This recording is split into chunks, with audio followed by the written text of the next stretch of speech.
어제부터 이땡땡 변호사가 해임되었다는 소식이 들려오더니 오늘 팬덤 비대위의 공지에 정말로 해임되었다는 소식이 올라왔습니다.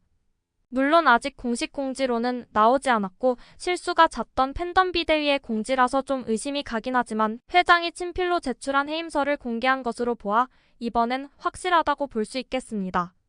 혹시나 이 문서가 팬덤 비대위에서 장난친 것이라면 아마 팬덤들은 더 이상 팬덤 비대위를 믿을 수 없을 테니 어리석은 행동은 하지 않았을 것이라 생각합니다.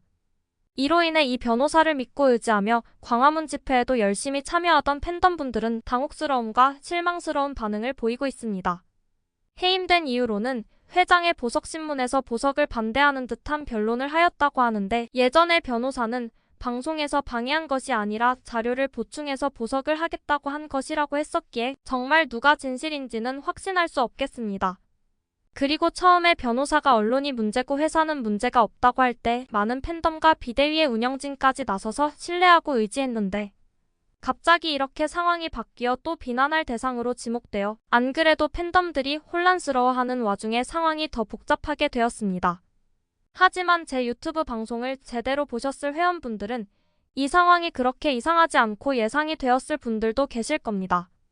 이땡땡 변호사가 갑자기 등장하여 첫 방송을 통해 팬덤들과 접했을 때 제가 그 방송을 분석해드렸는데 그 당시의 제 영상을 보면 이 변호사는 이 사태의 책임이 회장이라고 보는 것 같고 그 아래의 수석 단장 같은 직원들은 아무런 잘못이 없다고 보는 것 같다고 말씀해드렸으며 또한 회장과 팬덤 비대위를 위한 변호사가 아니라 본사 직원이나 합동의 운영진들을 위한 변호사 같다고 전달해드렸습니다. 제 방송을 정말 편견 없이 보셨을 분들은 이 분석을 공감하셨을 것이며 한쪽으로 치우친 생각으로 보신 분들은 이 분석에 대해 욕하거나 무시하고 넘어가셨을 겁니다. 이번 기회를 통해 조금 더 중립적이고 현실적으로 상황을 보시면 좋겠습니다.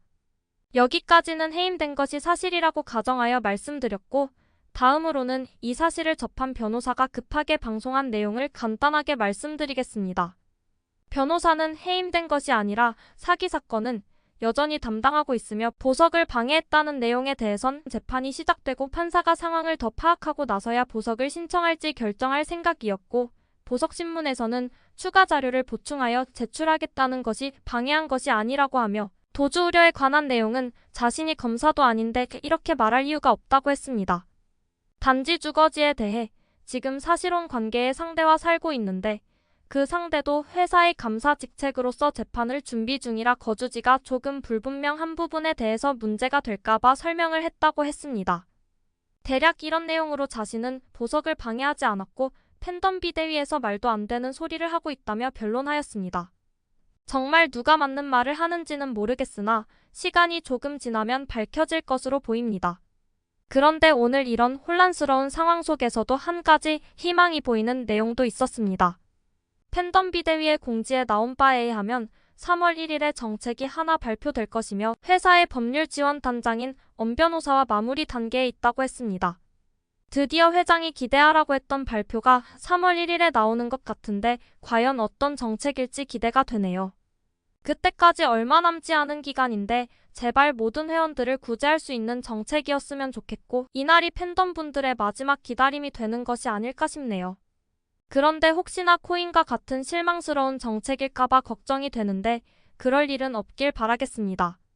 지금 현재 상황은 고소할 분들은 거의 다 하셨고 이젠 기다리는 분들만 계시는데 3월 1일까지만 잘 버티셔서 좋은 정책이 나왔으면 좋겠습니다. 오늘도 시청해주셔서 감사합니다.